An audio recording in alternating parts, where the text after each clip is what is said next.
Jimmie Rodgers toured extensively, becoming hugely successful. In all, he sold an estimated 20 million records. There was great appeal in songs that were devastatingly personal. You find this guy who's playing a character of a railroad man. In several years after that, he is singing songs about how he has TB. I've got the TB blues. There's a new poignancy in country music because the artists are now saying, this is about me, and this is who I am, not some character. All over me. Eventually, Jimmie could no longer fight his illness, and in 1933 he died. Despite his short-lived career, the legacy he left would be immense. What happens with Rodgers and the Carters is that each in their own right defines a line of country music that continues on to this day. Jimmie Rodgers' final recordings didn't make anywhere near the kind of money previous records had. It was the 30s, and the Depression had hit sales badly. Work was scarce, and money hard to come by. Music was a way of dealing with the hard times, but for most people, records became a luxury they simply couldn't afford. People basically switched their musical alliances from records to the radio. If you got a radio, that was all you had to pay. And the music you got from the radio was just as free as it could be. Something we all gathered around, watched the radio.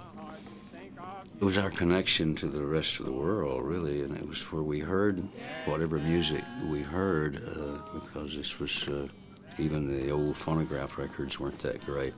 But if you had a radio, you could turn the dial and hear everything that was going on. As I read the letter. Radio relied on live music, and more performers gave up trying to make records and turned instead to radio appearances. To fill airtime, the radio stations started transmitting live barn dances, which soon became the most popular shows. All around the country, there were shows started that called themselves barn dances. They were really rural variety shows. They were Saturday night picking parlor music, you know what I mean? Something that, again, people could identify with. Say, hey, we got a group down here at the country store can pick that good, you know? But that is, because it was on the radio, it made it special.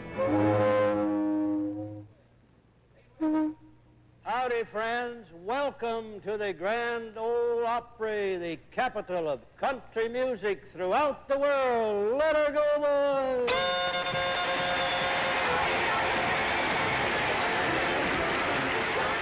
The most successful barn dance was WSM's Grand Ole Opry.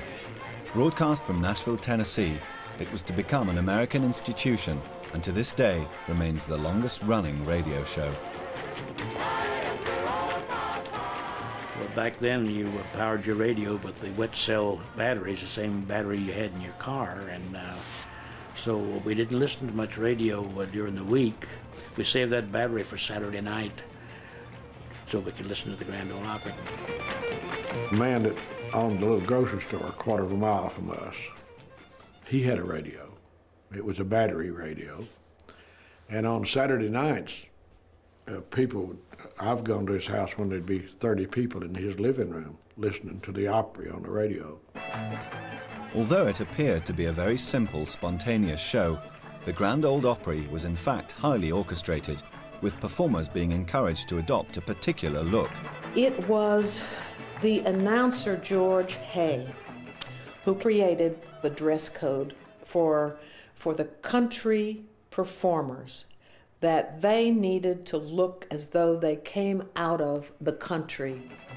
He really was an authentic, country-oriented guy. And he had a saying that some of the groups sometimes would start playing kind of hot and all. He'd say, "Keep it down to earth, boys, keep it down to earth." First, friends, we're going to hear from Roy Acuff and his Smoky Mountain Boys. Smoke it up, Roy! Roy Acuff was the opera's first big star, and he quickly became a household name. He had a wonderful mountain style of singing, and at the time he thought it was almost too old-fashioned, but the audience didn't. And so he became the first really big solo singer on the Grand Ole Opry.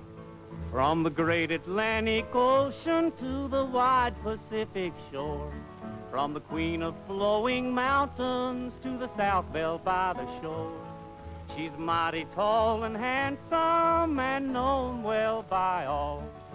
She's the combination on the Wabash Cannonball. Acuff was the first one to come in and sing anything resembling a modern, sentimental gospel country song on the Grand Ole Opry. Lights in the valley, outshine the sun. Lights in the valley. Roy Acuff played up the mountain heritage in his music, and his appearances on the Opry radio shows allowed him to promote the values of traditional country music to a national audience. Coming after you, get ready, children, he's coming after you. Roy Acuff was kind of the sort of like the founding father, or he was maybe the president at the time.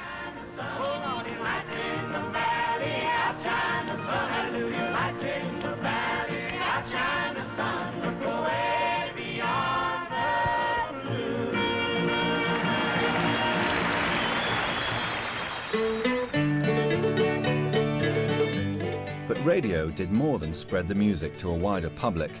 It affected the nature of the music itself. The new sensitive microphones changed singing styles, leading to quieter, more intricate harmonies, which became the hallmark of many brother acts to emerge in the 1930s. There's a buzz that happens when family members that are related sing together that's just haunting.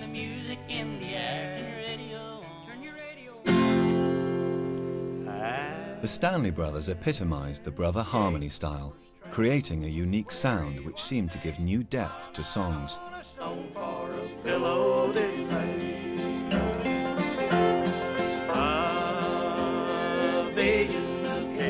Of a ladder so high it stood on the earth while the top reached the sky. I like the harmony. There's a lot of people likes words. I like words too, but I think the harmony makes the song.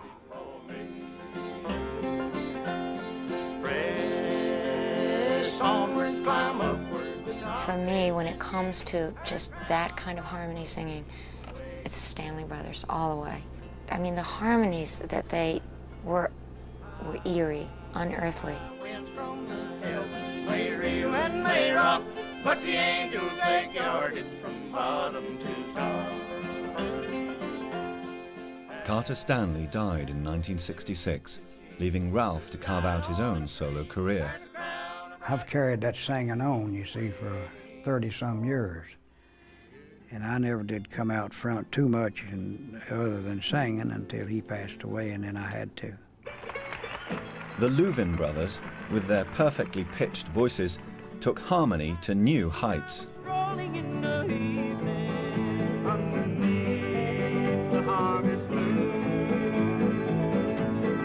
I was thinking about you. The Louvin brothers were really cutting edge. They had followed in a long line of brother duets. Their songs were simple country songs, and yet their melodies, the way they did their harmonies, were just so unique. We just sang together from children on up.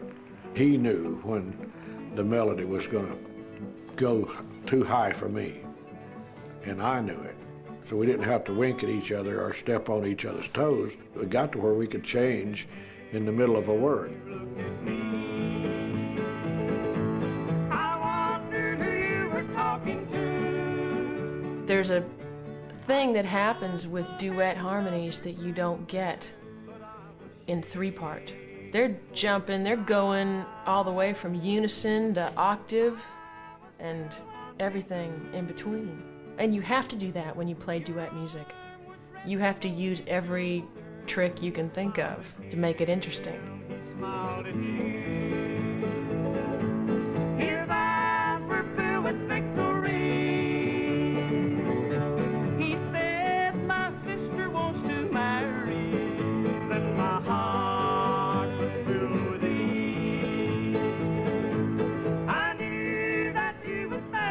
They did something that country music is very good at, and that is to take something that's old and making it new again.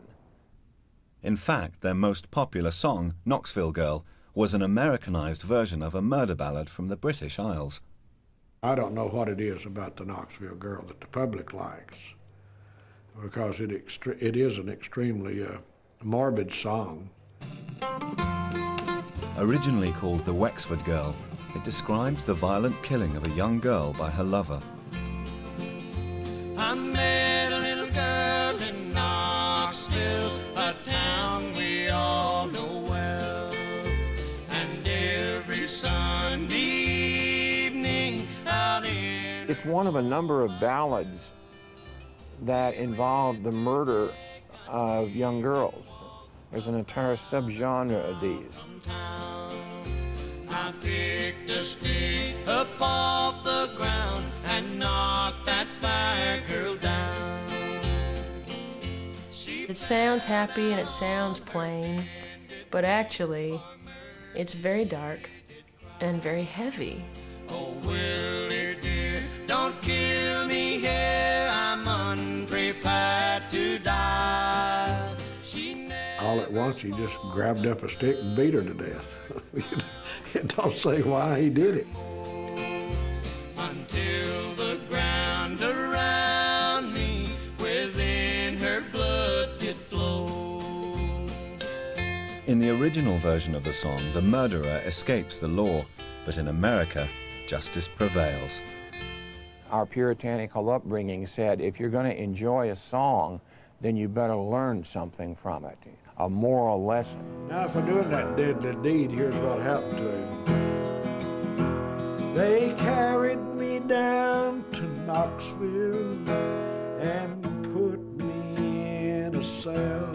And my friends all tried to get me out, but none could go my bail.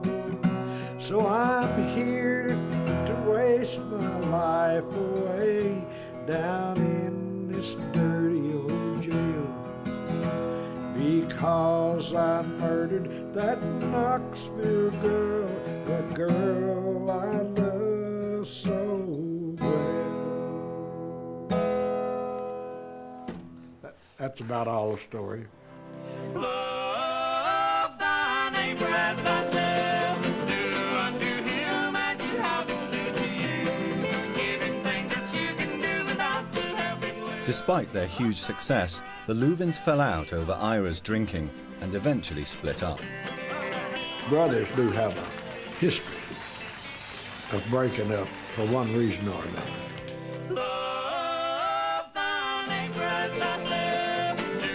I just didn't know how to handle a drinker, so that's what finally broke the team up. Half of the duet can't carry the show. I don't care how hard you work, you can't do both of the parts.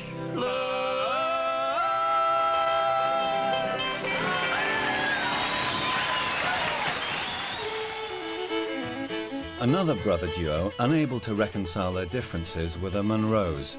They only sang together for a few years, splitting in 1938. But the breakup meant that the younger brother, Bill Monroe, would go it alone and become legendary as the father of bluegrass. It's hard to imagine what American music would sound like today without the influence of Bill Monroe.